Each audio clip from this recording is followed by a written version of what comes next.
Good afternoon and welcome to the Veterans Forum.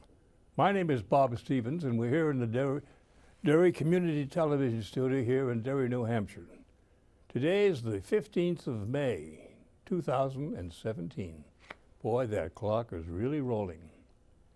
For those of you who are not familiar with the program, we're doing this in conjunction with the Library of Congress's Veterans History Project, which was started back in the year 2000. Wherein they have asked stations such as this throughout the country and all cable networks if they would generate their time and talent, and people like me, I guess, to give every guy and gal who served anywhere in any of the wars or conflicts, as they're sometimes called, if they can, and will share those service experiences in this televised interview. That'll be sent to the Library of Congress and will be included in their permanent database so that from here on out, you become a star overnight. The best part about it is, I've been told by several guys that this is perhaps one of the best, if not the only, priceless legacy that you can leave your family. It tells what you did, why you did it, when and how. Nothing fantastic. Everybody wasn't Audie Murphy. I've had guys say, well, hell, Bob, I didn't do much. The problem simply is this. Each one of us had a job to do, and in most cases, we did it and did it to the best of our ability. The problem is, though, if you don't tell your story, nobody else will. And we've lost all that history and all that contact. Imagine if our history is a great big picture puzzle. And each one of us is a piece in that puzzle. And what we try to do is fill in all the blanks that we can so that there's a true representation.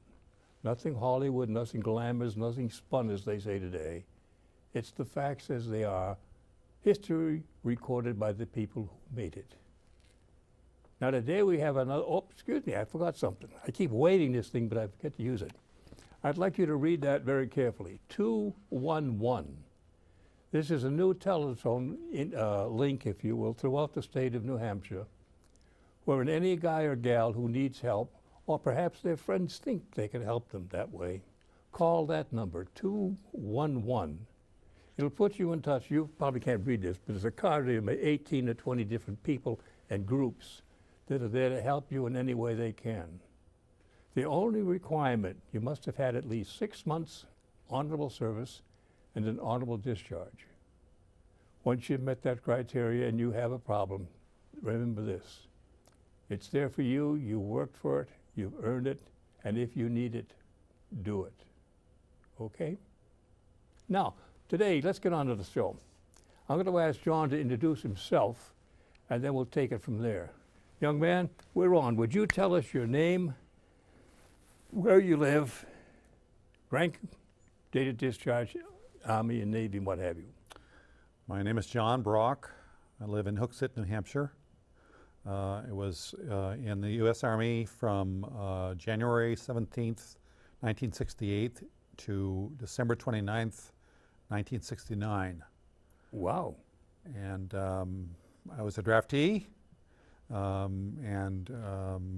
If you were drafted, you only had to be in 2 years, and they let me out a little early. Okay. Too long. What I'd like to do, now that we know who you are right now, let's go back and find out. Remember that show, This Is Your Life? Yeah. Okay. We won't have people coming out telling you how good you were doing recess and paper flying. But, Oh, too bad. yeah, I know you must have done a good job sometime. But where and when were you born? How was your life? I'll just give you a few questions and you can flesh them Sure. out. What was your life like growing up as a child? Your family life? Anybody in your family in the service? Things like that. You know, what really basic? What made you you? Well, my father was a farmer. So I grew up on a farm until I was about 12, and then we moved to the city.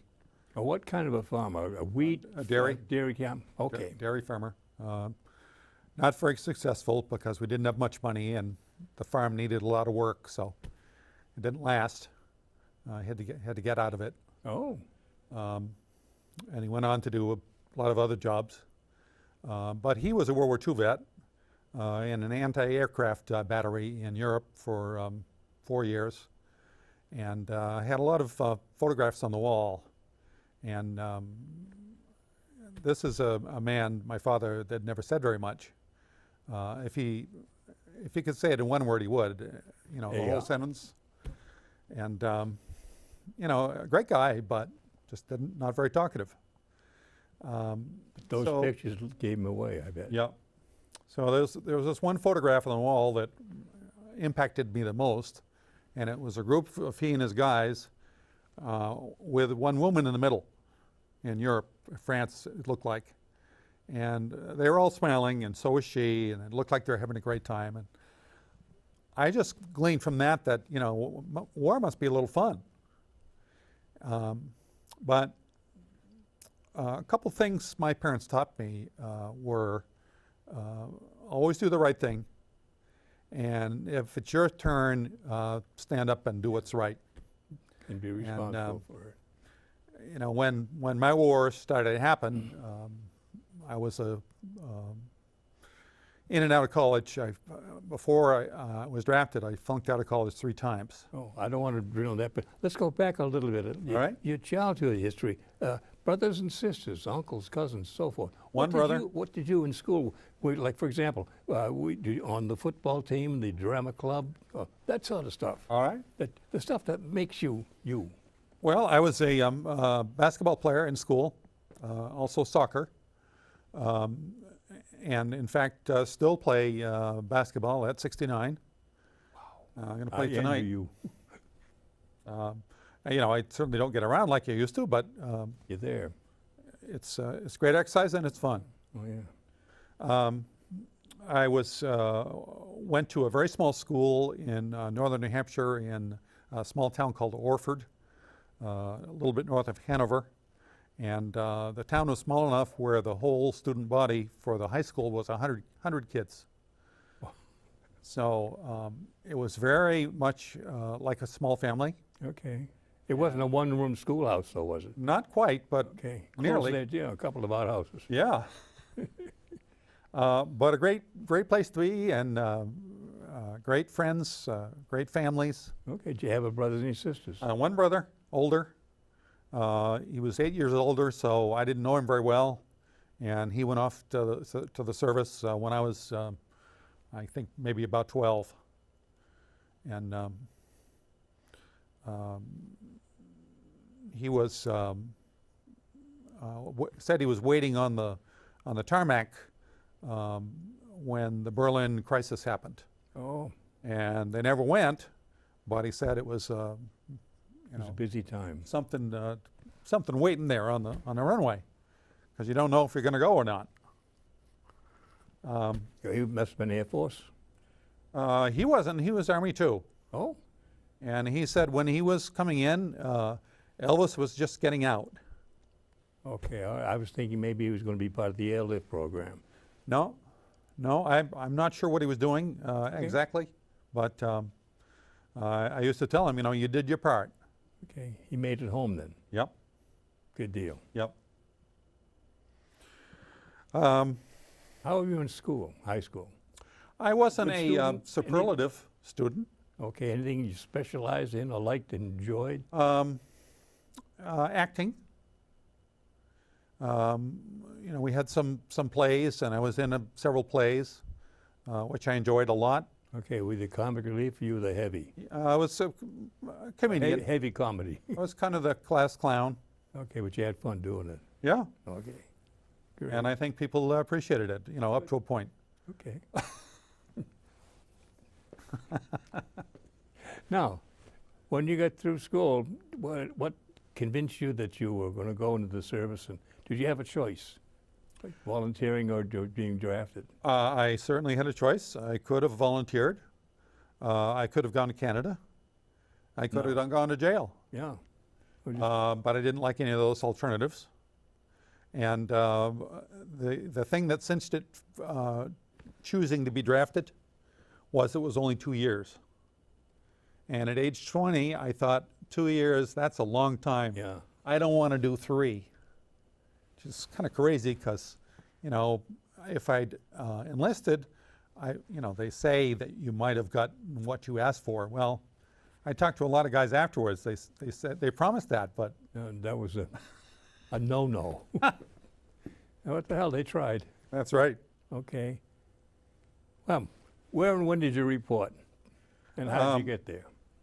January 17th, 1968. Reported to actually Manchester, New Hampshire. I was living in Vermont at the time, and that was the closest place to get inducted. Oh, okay. And You wait for a bunch of guys from around the New England area. And yeah, they had you down by bus, train, by airplane? bus. To where?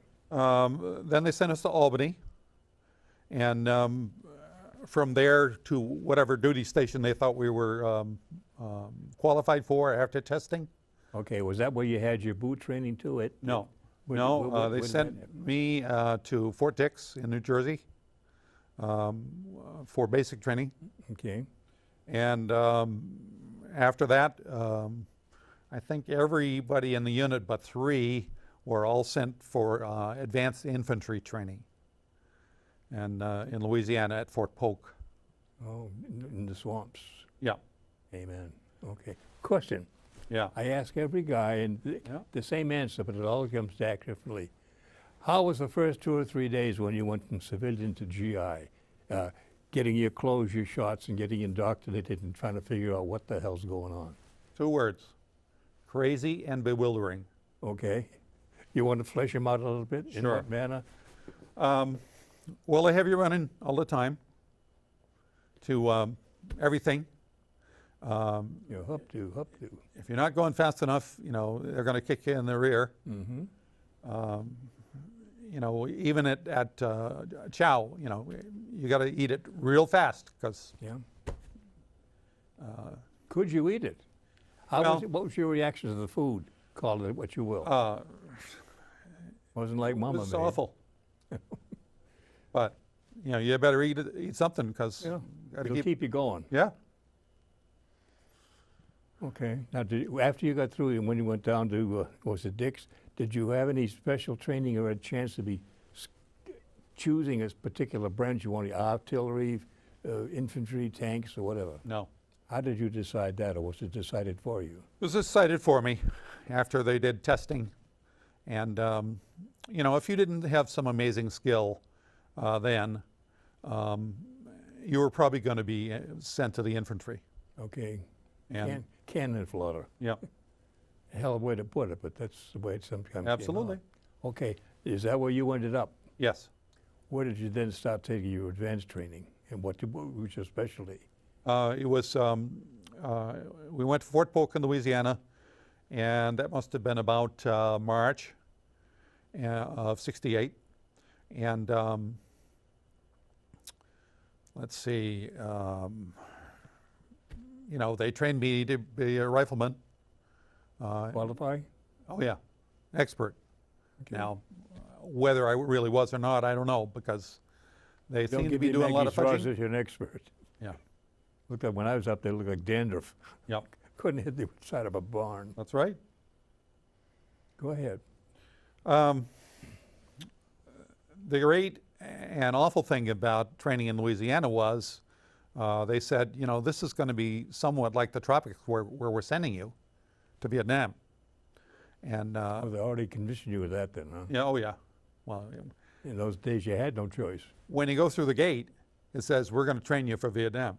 Oh, And all your illusions went out the window. Because until then, we were hoping, and praying. yeah. Germany, any place. Right. So there are a lot of swamps in Louisiana, and that's where we trained. And, a lot of snakes and Mm-hmm. leeches, and, that's a lot of what we saw over there. Over there being Nam. Yeah. Okay. Now, to give some idea of what your day was like in training, can you walk us through when you go on your first 2 or 3 days through swamp training and so forth, what to look out for, how to act, how to react, how to help each other if something happens, the survival techniques, if you will? Well, they taught us to watch for booby traps, thin wires across the trail, Mm-hmm. and they would set them up, to try to make us aware. Yeah. They built a village that looked like one in Vietnam, and when I got over there, the one they built was very close. And what was that for? To train you how to infiltrate Yep. and clean out a village? Yep. Clear it out and Yep. clean it out. Yep. Well, that was, we can get into this later, but one of the problems over there was you never knew who was a friend and who was foe. I know. I know. Okay. It's your story. I didn't mean to interrupt you. Go ahead. That's all right. The training, a bunch of the trainers had been in Vietnam themselves, and I found that to be incredibly valuable because they taught us a lot of the do's and don'ts. For example. Walk slowly, carefully, look all around you, especially up, because sometimes the enemy like to hide in trees. Watch where you put your foot the next time. Look down and see if anything's disturbed, and if it looks like it, stop, and we'll check it out, or somebody will check it out, because it may be a booby trap or it may be a mine that somebody buried. They have them loaded with caps or dummies or something? Yeah, yeah, To make it realistic. yeah. Okay. Now, another facet of this training, which was much more realistic, was they had us crawling under barbed wire.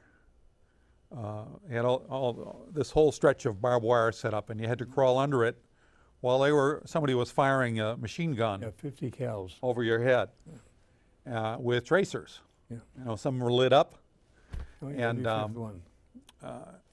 you know, I believe it was live fire. I'm not sure, but it certainly felt like it. Well, you probably many times keep your head down, Yep, take your buckle off so you get close to the ground. that's right. Yeah. Silly, but sounds very effective. Oh yes, Very effective. you're trying to get under the ground almost. Yeah. And that was one of the most harrowing experiences I've had till I got there. When did you get there? Where June. and how? June of '68.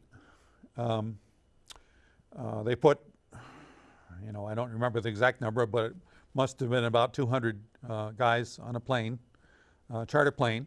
Okay, not mats. No, no. American stewardesses, Okay. which was very weird. But I'll tell you, it felt very much like flying in a coffin Oh, goody. because we all knew where we were going. Yeah. We all knew what could happen there. And at one point in the training, before we left, they said, okay, 60 of you guys stepped that way out of the 100. And he said, only 40 of you are going to survive this war out of the 100. That's good preparation. Oh, the bad part, though, every guy steps forward. Boy, I'm going to miss these guys. Thank the good Lord you did. Yeah, Yeah. amen. I thought about trying to run in the other group, you know. Yeah. Okay, how was the flight over? And where'd you land? Well, Where'd you leave in the States? Up to Alaska or down to Japan? went to Fort Lewis in Washington. That's where we took off from. Okay. Flew to Alaska, refueled, flew to, I think it was Okinawa, refueled, and then to Vietnam. Okay, didn't hit Japan, huh? It's the same loop. Yeah. Okay. Where'd you land? It was How was your landing when you got there? Hot? Saigon. It was loud. Okay, they were over the hills? No, it was in a big city, Oh, but they were coming in real fast and steep because they said sometimes you get fired on. oh, you're talking about the plane. Okay, Yeah. yeah, I've heard that a lot of Yep. times. So you get off the plane, and the first thing that hits you is the heat, Heat in the oven. like a furnace, Yeah. and then is the smell, a mixture of vegetation rotting, sewage, jet fuel, sweat, and fear. Good combination. That's a hell of a combination. Yeah. So we're walking to the terminal, And all I'm thinking is, you know, if we're in a war zone, how come we're not crawling? But I guess that was generally fairly safe there. Okay. But they did get rocketed sometimes. So they sent us to a replacement. A repo depot? Yep.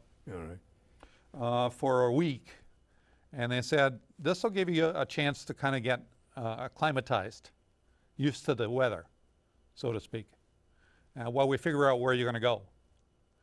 And after about a week, they selected 4 of us, me and 3 other guys, and on this really dark night. And they said, well, okay, we're flying you to your unit in this helicopter. So Any special advice what to do, not to do, or just pick up your bag and go up to? Well, pick up your bag, but they gave us so much stuff that we put in this rucksack, you know, all our usual stuff, but then a lot of ammunition and a mortar round and your rifle. And we had so much in these packs, we had to help each other up. It was so heavy. Oh, that was 65, 70 pounds? Yeah. Crazy. No. So it's so dark, you can't almost see your hand. So we're flying and we're wondering, you know, how the hell are they doing this? But you got to trust, I guess. Oh, yeah. Unless he had a death wish. Yep. So we're flying for 20 minutes maybe, and it felt like 20 hours. Okay. And all of a sudden, the helicopter stops in the air. I mean, stops forward motion or just stops? Stops forward motion. Okay. Hovers. Hovers. And the guy in charge indicates to us, we can't hear him, of course, but Go. jump. And I don't know if you ever jumped into where you can't see, No. but it's a crazy experience. Scary as all hell. Yeah. And you're jumping into another life. Yeah. How high, though? 3 feet or 10 feet? I don't think it was that far. It was maybe 5. Okay, because you've got to roll with it when you Yep. land. But the crazy thing was, it was a hill, so the helicopter couldn't land. Oh. So when we fell, we kind of started rolling, and you had to, you know, stop yourself. Had your packs with you or just saw them out Yep. first? No, we had them on our backs, Oh, that's inconvenient. beyond. And the helicopter got out of there as quick as they could because they wanted to live, and I don't blame them. No? But before it- they left, the 4 of us got off, and they're loading stuff on. And, you know, we're all inquisitive, you know. We said, well, what they loading? And they said, oh, they're dead. Yeah. And 4 dead got on, and we 4 got off. And Oh, it's an even swap. yeah, that's all I could do, not to Yeah. do something crazy. Did somebody greet you there, or there was just a voice in the dark? Follow my voice or follow my light or what? How'd you head from there? Follow me. We'll show you where you're going to be. We'll get you to your bunker, foxhole. So they did, and they had a thing over there. If you've talked to Vietnam vets before, I bet you are familiar with the initials FNG. There were several going. Is it polite? No, Okay, forget it. it's effing new guy, Okay. FNG. Okay. So they said, you guys Yeah. are FNGs. Yeah. Make no friends. Right. And you're green, you're nervous, you're going to make mistakes. We're going to give you a wide berth. Mm-hmm. And we're going to give you the shit jobs for a while. Oh, yeah. So almost immediately they said to me, you know, you're going to set this explosive up out in front of the camp to surprise the enemy. Now, is this a listening post or a forward bunker or observation post? This was a small camp. It was a company size, maybe about 50 guys Okay, on top of the hill or just on on top of the hill, kind of ringing the hill. Okay. This was in June. Tet, the big battle, Oh, it happened in January, end of January. So a company was supposed to be about 100 guys then. Our company was still decimated to the point where it was only half strength. It's only 50 guys. It's supposed to be 100. So they said, we want you to set this explosive up out in front of the camp to surprise the Claymore? enemy. It's a Claymore mine. Yeah, okay. And so I take it out there, and it's dark, and I'm new, and I'm an FNG, and I'm nervous as hell. Shaking like mad. Yep. And I'm shaking so bad that I can't seem to get the little feet in the ground. And I'm, setting it up, and I'm getting there finally, taking forever. And I hear this muffled yelling back in the camp. And I think, well, we must be getting attacked or something. So I drop the thing, and I run back, because I figure we better get, Get out of here. better get settled.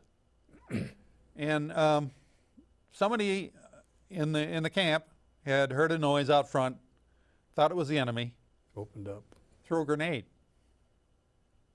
So, that was pretty awful, Well, I went back the next morning to pick up this Claymore, and there's a grenade next to it. It didn't explode? No. A booby trap, booby trap. So that was my first night. Okay. But things must have got better after that. Sometimes. A lot of walking, Go ahead. a lot of looking for the enemy. Yeah. Now, you mean out on patrols or Yep. just around Yeah, your area? out on patrols. Give us some information as how that was, what training you had, if any, and what was your way of handling getting through the jungle, through the bush without making noise or being caught? You had to have some training. Well, you had to hope that you had an older guy in your unit, Okay. in our platoon. So he'd been down the road before. Yeah, he'd been Okay. in Vietnam at least once, one tour before, maybe more. And he was an old guy, 29. Yeah. Oh, hell, he was retired. Yeah, but he knew his stuff. And Yeah, right. he taught us, what to do and not do. Okay. And, said, just walk real carefully and look all around you and go slow and be quiet and And look up. And look up. look up. Because sometimes the enemy was hiding up there. In one battle, they were firing at us and we were firing back. And we ended up getting them, killing them. And they were tied Yeah. in the trees. Same thing as Saipan. Well, they must have learned. Oh, yeah. So you mentioned being quiet, and certainly that was a good policy. But the vegetation over there could be, and often was, very dense. And they had this thing called elephant grass, which grew to be about 6 feet tall. Yeah, so you really can't see where you're going. Right. And it's very thick. So sometimes they would send us out on patrol through this stuff. So somebody would, in front, would be cutting it down with a machete. And they would go so many feet, and then they would fall on it. And Compacted. yep. And after they did that a few minutes, it was real tiring work and it was hot. Somebody else would take their place, and they Now, do was that the guy on point, or was it somebody in back of the guy on point? Somebody in back of the guy, because if you're You got to keep somebody out there alert. that's right. If you're cutting, you can't be looking too much. Well, how about the simple fact, just listening quietly, listen for the birds to see Yeah. what's going on. Yep. Smoking. Now, I was told by a couple of guys, you could smoke 100 yards away and they could spot it. Oh, yeah. And if they can smell it, the other guys could smell it too. Well, funny story about that. The smell. There was one period of about 3 weeks when the only resupply we got was ammunition, because there were so many battles going on. They would just fly that in and drop it. No wouldn't even rations land. at all? I'm sorry? No rations? See, They mean- would drop some sometimes, but the ammunition was the that was priority. primary, yeah. Yep. So they said, save your water for drinking, because we're not going to be able to drop much. So if you work all day in Sometimes it was over 100 degrees. You become ripe. And you put on bug dope, lots of it, because there's lots of bugs. Oh, yeah. And you sweat. I bet we could have been smelled a long way away. Even the buffalo are running away from That's right. Oh, dear. Now, there was another kind of patrol that we had in our division that some general thought up. You know, these geniuses sitting back there somewhere Okay. have these great ideas. So he said, we're going to have you guys do these 3-man patrols. And we're going to send you out about a mile, and you're going to sit next to a trail, and you're going to sit there for 3 days and 3 nights and listen and watch for the enemy. And if you see him, call us and, you know, we'll help you out. Well, thanks a lot. They wouldn't come out and get you. Well, they would, but, Okay. you know, if you're a mile away, it's going to take a little while. Yeah, okay. And they can call in artillery, and that's going to take a little while. And you hope they aim true. Mm-hmm. And one time, the enemy happened to see us before we saw them and started firing. And the guy in next to me got it in the leg. And we're, you know, went after them, and they were long gone, of course. They love to fire and then disappear. They're real good at that. And I think it was their leader there, Ho Chi Minh, said, you know, if I can wound one of you guys, it'll take 7 people 4 to or take 5 care of to him. get- Yeah. Don't kill him. Wound him. Right. And I think that guy had a lot of smarts. I mean, I didn't like him, but Oh, hey, they were brilliant people. yeah. Yep. Brilliant people. You didn't like them, but you should never sell them short. Well, I didn't like him, but I respected him. Amen. So after we, you know, chased those people away and came back to our buddy that was wounded, we, you know, patched him up as best we could and carried him to a clearing, and a helicopter flew in and Okay, picked him up. medevac, yeah, Desta. And I never knew if he survived. You know, with just a leg wound, you'd think somebody's going to be all right, But they can get infected. but you never know. Yeah. And depends on how quick he was able to get back there, you know, to treatment. But when I went to Washington, his name wasn't on the wall, so I knew he survived. And I go to my unit reunions from Vietnam, and he's coming this year. Oh, So it'll be a That'd be hoot to fun. see him. yeah. Be a few tears and handshakes. Absolutely.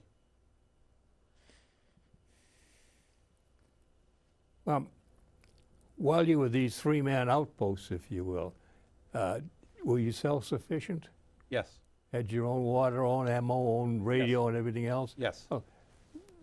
Housekeeping question. How'd you take care of your daily requirements to it out in the bushes, relieving yourself? Just go off in a corner, and Grab a shovel on the backs? we had all had an entrenching tool, and we dig a hole and bury it. Yep. Um, That made a lot of noise. yeah. And you know, you wanted to be private about that, but you didn't want to go too far away because You bet your ass. To save it? No, hell no. Okay, how many times do you want a 3-man? oh God. No, because from the paperwork you had a busy 321 days. Oh yeah. Well, it was 362. Okay, but I gave you might have had time in R&R sometime. Yeah. Oh yeah. Okay, I'm bean con. Yeah. They for some reason they call these 3-man patrols green eyes. I never knew why. And it was a rotational basis, and Selected or volunteered? both. Because some guys wanted to go out and do it, myself included, because you got away from the bullshit. Uh-huh. And, you know, you can get killed there just as easily as you can in camp. So Hell. what's the difference? You got nailed coming into Saigon. Yeah, that's right.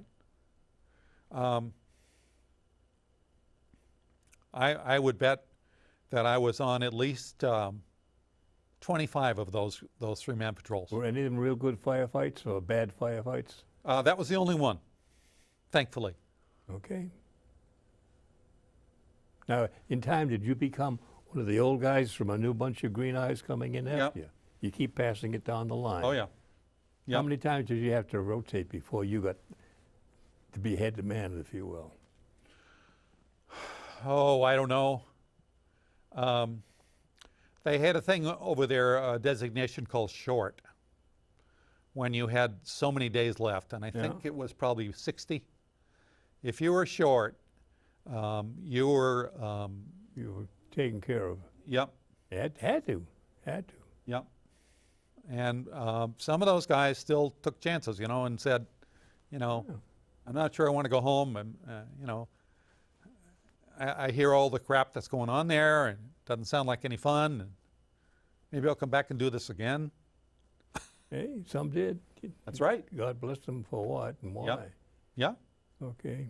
Now, how far up and down the countryside did you patrol? Were you set in one place, or were you mobile? No, we were mobile. We would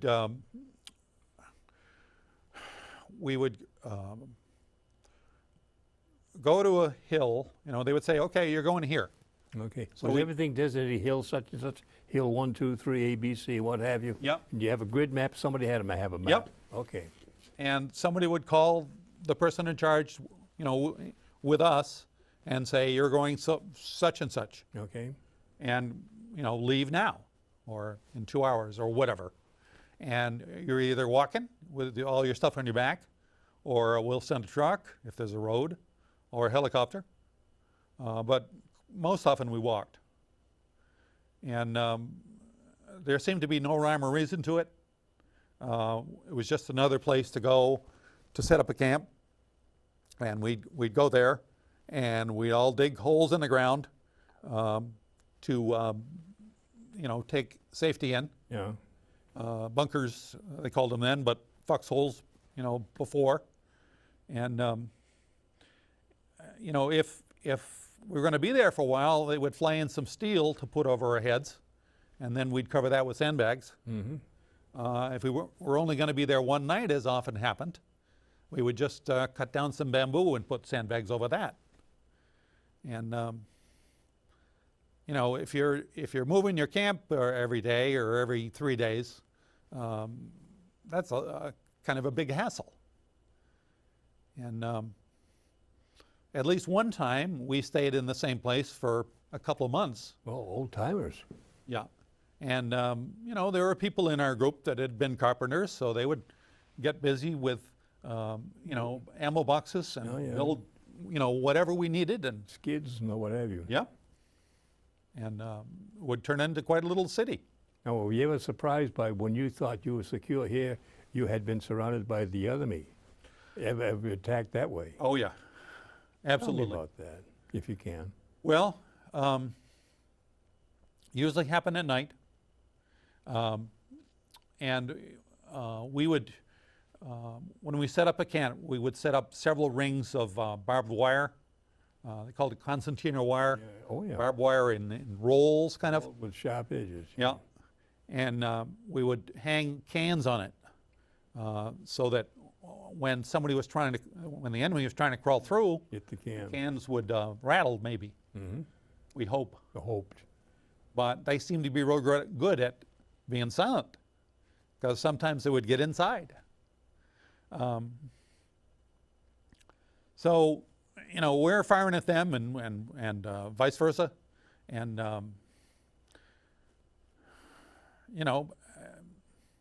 I think we lost 9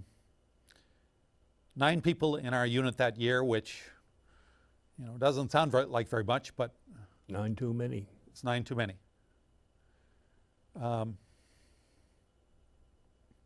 So we were out on patrol one day, and all of a sudden we're getting fired at. And so we all dropped to the ground, and we're trying to get under the ground, like I said before. And we're firing at them, kind of over logs like this, because you don't want to put your head up, because It's going to stop the one you couldn't see. they seem to be very good marksmen. And they would, shoot at us for a while, and they seemed to know how long to hang around. how long it took artillery to be called in or Okay. jets They to say come. they're sharp. Yep. They're sharp. And sometimes they would be relentless and stay, and the B-52s would come, and somebody from our unit would call in the coordinates, and they would drop the bombs, or the jets would drop the bombs, and they seemed to be so close to us. The enemy seemed to try to get as close as they could to us. Yeah, that would ruin the bombing. Yeah. So, what an experience. Because when one of those bombs dropped, some of them were 500 pounds, and you actually bounced on the ground. Mm-hmm.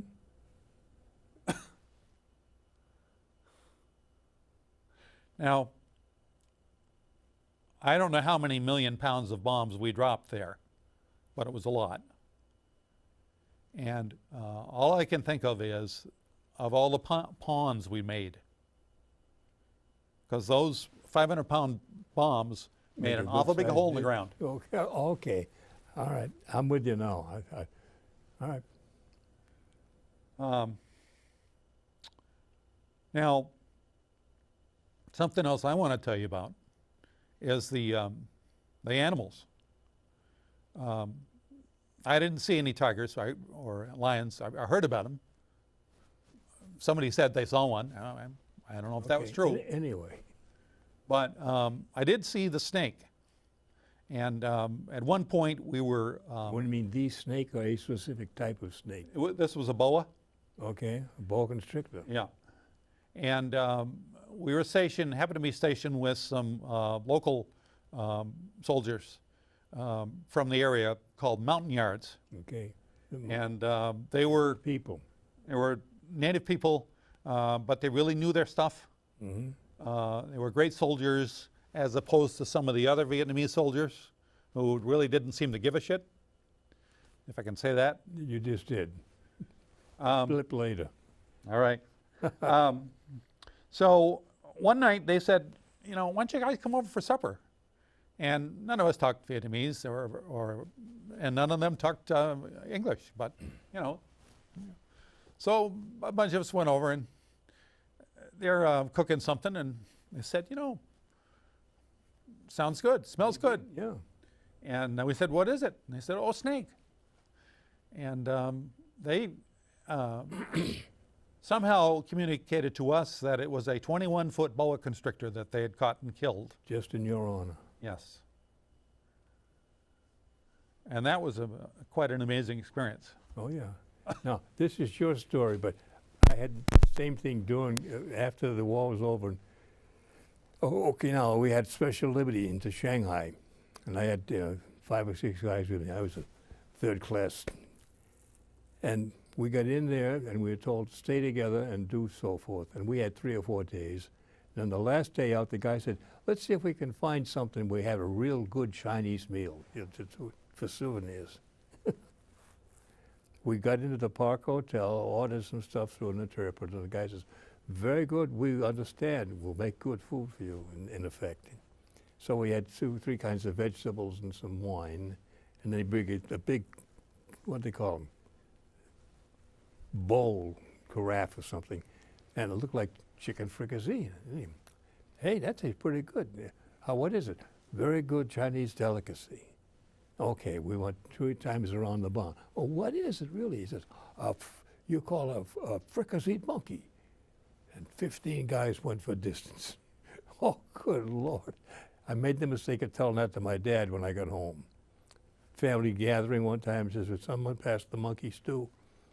Still has that up there. That was 70-something years ago. Anyway, go ahead. Now, I also understand sometimes you guys are on the humanitarian track sometime. Can you describe something like that? Or was you going in to help out a village or to secure a village rather than destroy?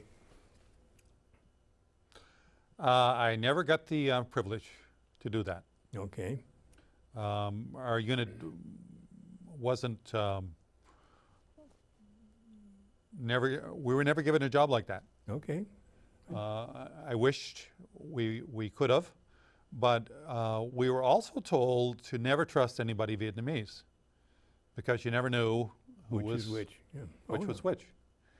And I guess if I put myself in their place, if I'm in a village there living as a Vietnamese, and the Vietnamese enemy comes in and points the rifle at me and my family and says, unless you do such and such for me against the Americans, I'm probably going to do it if they're pointing the rifle Oh, at me. hell yeah.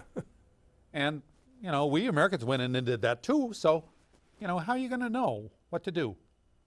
Now, do you ever have any working with tunnel rats? Yeah, we had somebody with us that was a smaller guy, and he had that honor. I sure wouldn't want it. I'm glad you're 6'3" or something. Have you ever walked with them, going through, watch what they do and how they do it?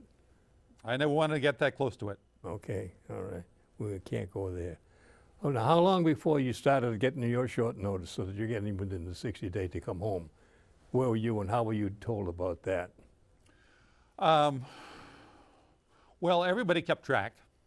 Okay, you're on your own calendar. You had your own Yep. contract. Yep. Of the year. Mm-hmm. And we all knew we were on a 365-day plan because we weren't Marines. Because Marines had to do 13 months. Always had to do one better, you know? One better. Oh, yeah. Semper Fi, Mac. Yep. More power to them. Amen. Bob,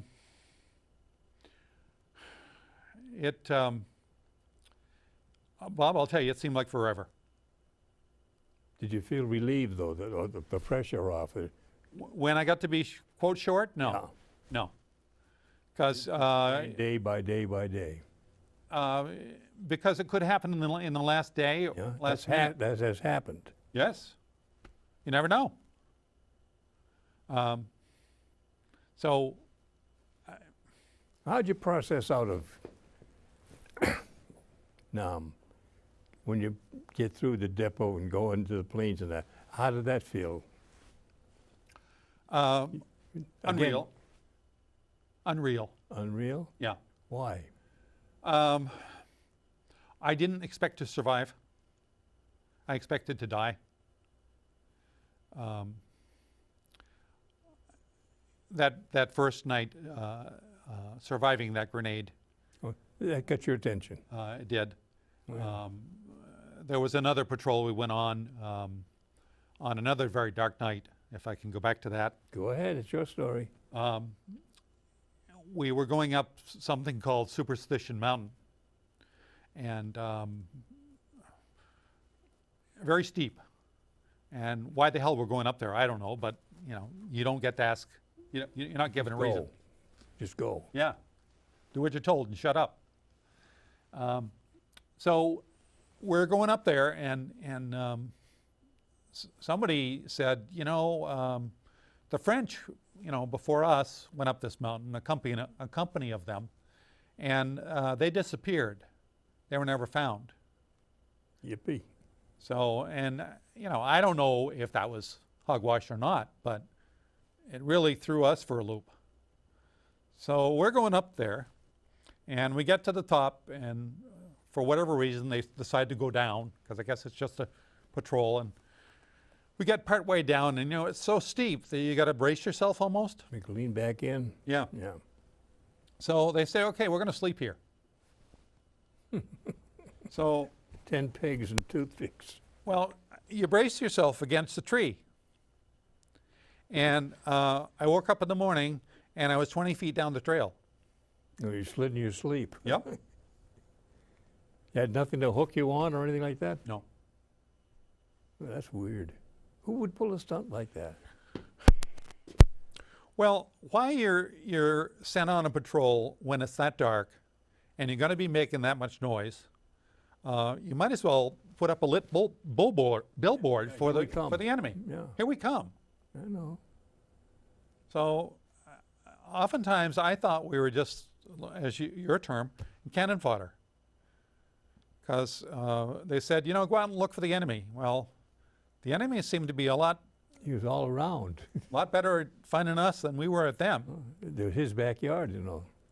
Now, where I was working was in the Central Highlands, north of Pleiku. And that's an area where the Ho Chi Minh Trail dumped off with the soldiers coming down from the north, and they would journey down, this long trail that we were always trying to find with our bombers, but they kept eluding us. They kept on coming, and they would come into our area from that trail from Laos, and But you couldn't go the other way. oh, we weren't supposed to. I know we don't go there. But I have a little story about that, because we went on patrol into Cambodia briefly for less than a day. The same time Nixon was on the air saying, "We're not in Cambodia." Oh, I thought that was quite ironic. several of our leaders have made such statements. Now, talk about that. Anything you'd like to talk about this before we close it off?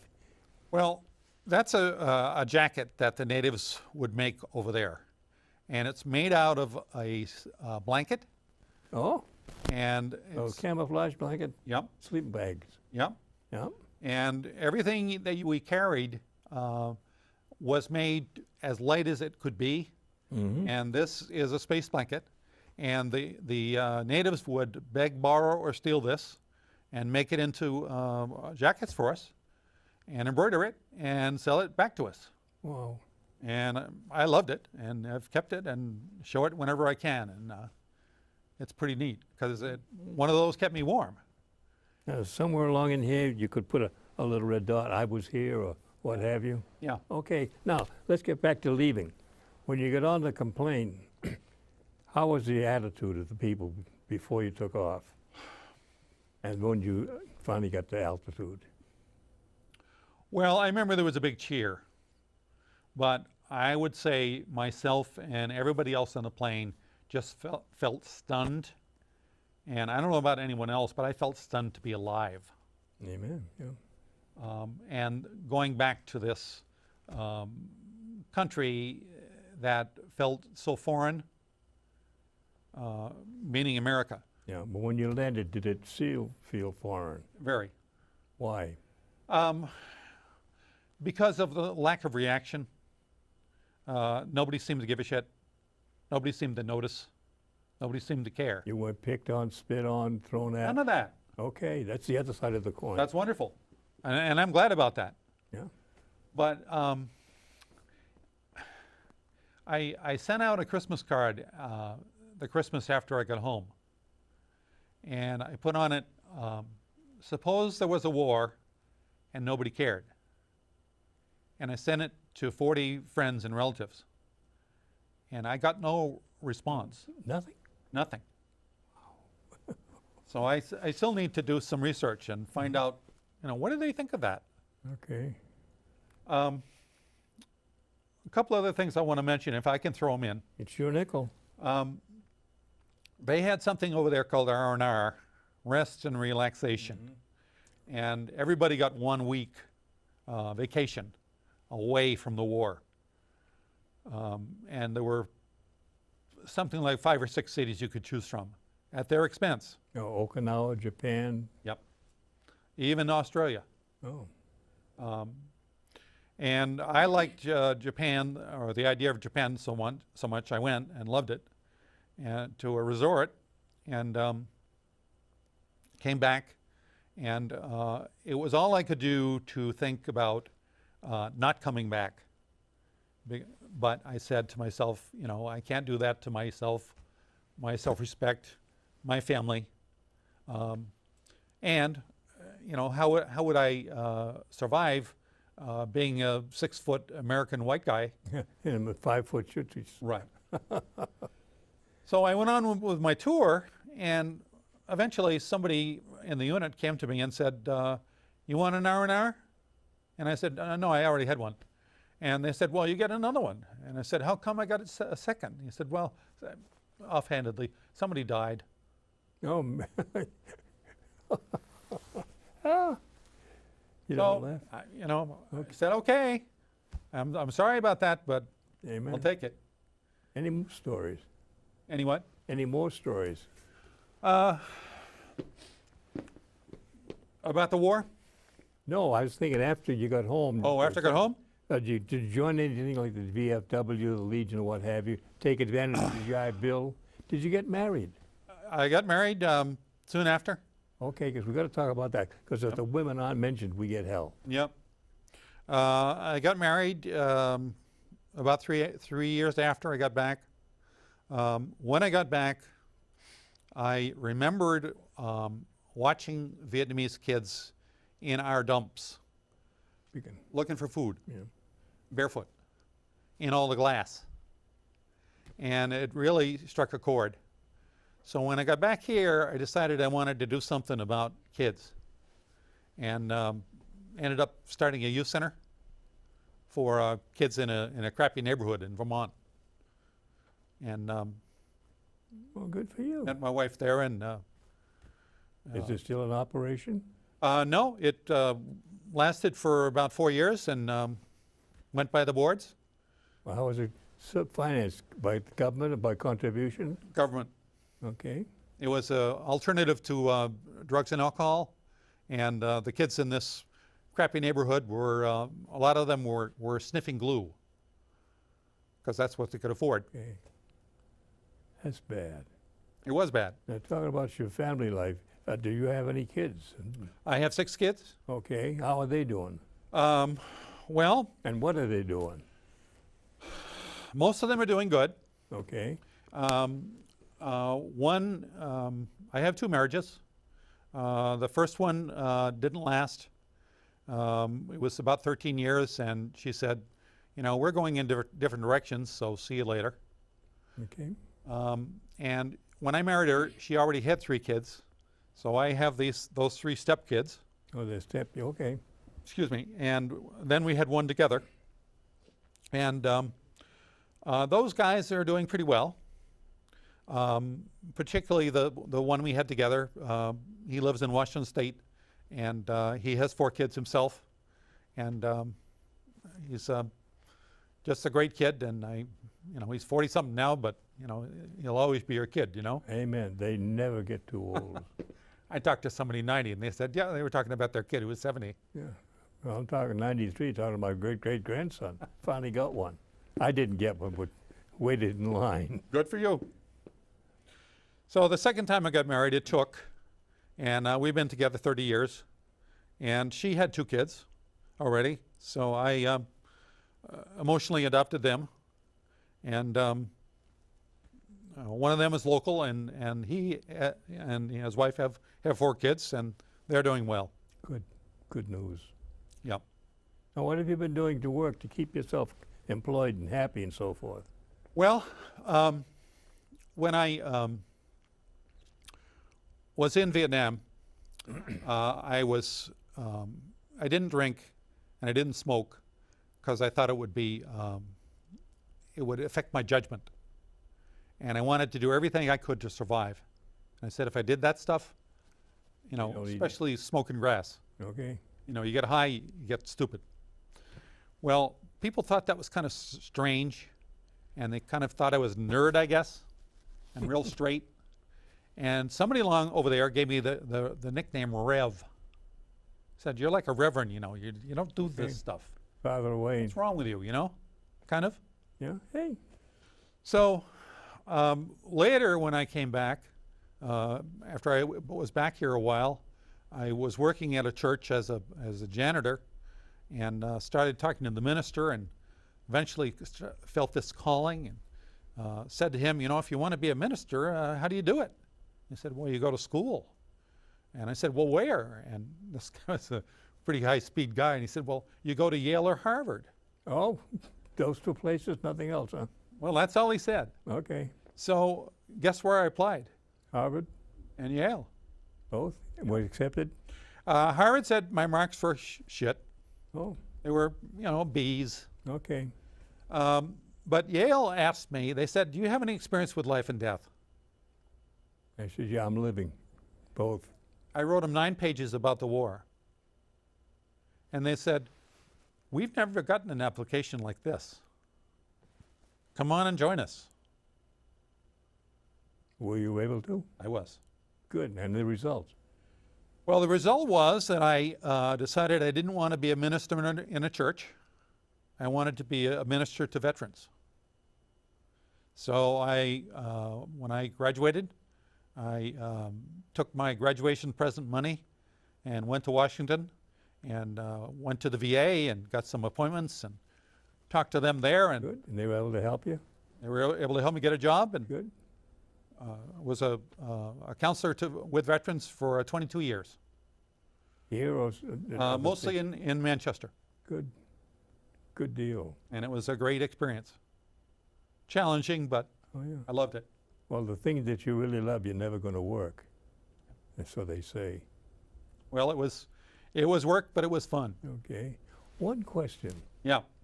With all that you've said and done and talked about and seen, and would you think that your military service was positive or negative as how it's affected your life ever since? Mostly positive, because of how it's made me appreciate my life and the years that I've been given, the experiences that I've had. It gave me this incredible view of life that I don't think everybody gets a chance to. And it's hard to say being in a war is a gift. But you had someone on your shoulder. That's right. And it wouldn't have gotten me to where I am today if I hadn't gone and done it. Amen. So I'm glad I did it. It's your calling. That's right. Now, are you still a post minister or a counselor, or you just said, thanks, enough? I do a lot of volunteering, but nothing employed. Okay. I'm in a Lions Club, and I belong to a church, and I do things at the church, officially sometimes, but I'm not their minister. Okay. When the minister's away, I'll fill in, Oh, sometimes. you're a lay minister, in effect. Yeah. Good deal. Wow. 3 words. Thank you, friend. Thank For your you. service and for coming here. Bless you. Well, bless you for asking those questions. Now, the boat goes both ways. We'll help each other. I'm looking for that. All right. That's a wrap, folks, as they say. For those of you who may be on the cusp, particularly your kids are getting out of school right now, the way politics are, the world is just a complete mess as far as my training goes. If you're undecided and want to know what to do or how to do it, let me suggest I'm not recruiting for any branch of the service, but I would suggest that you look into what being offered educationally by having a 1, 2, 3 year stint. You'll still be young and peppy, but you'll have some good experience. The 2 things I'd like you to remember this. As you go out, recognize what you have to do, and 2, be responsible for how you responded. We're finding out from a lot of the guys here that they feel, those who've been in service and had some horrible things happen to them and others, that it's been a wonderful experience because, as John said and the others, you get to meet a bunch of new people, have a chance to spread your wings, but more important, as you go through that chain, I'm on a soapbox, I guess, but you'll really find out what you're all about. You start to become introspective. Again, I say to you this, if you have the desire to come and do a program here, we'd be more than glad to have you. Okay? Remember this, 211. If you need it, it's there for you. Thank you for watching. Stay healthy. And if you will, come and see me. Bob Stevens saying thank you and good afternoon.